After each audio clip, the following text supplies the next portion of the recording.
Mire Lazarov. 10% talent.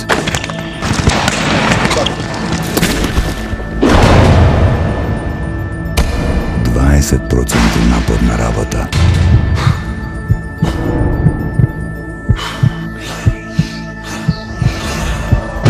I 70% voda.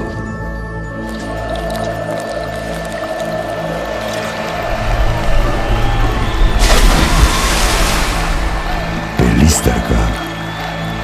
100% život. Evo, to je bilo 23. svjetsko prvenstvo u rukometu, prvenstvo koje se za prvi put održalo tu u jednoj rukometnoj zemlji kao Španjolskoj. Vidjeli ste šta čak novog u svetu rukometa ovih 2 tjedna?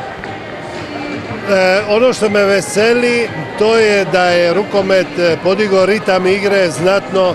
Mnoge reprezentacije igraju kontranapad kao sistem igre.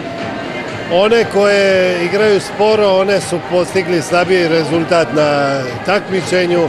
Mislim da je fizička snaga kao dominantan faktor iz prošlosti danas nešto manje važan. Ipak mi, reprezentacije iz bivše Jugoslavije, uvek smo u vrhu. Osvojili su srebro i bronza, Srbija i Hrvatska na prošlo evropsko prvenstvo, sad opet 2 reprezentacije u polufinalu. Mi smo iz Makedonije. Što mislite o našoj reprezentaciji? Bili smo 5. u Evropi, sad smo 14. na svetu. Vodite računa da su to sve male države, državice bi rađe rekao, i sve ono što naprave je van svake konkurencije.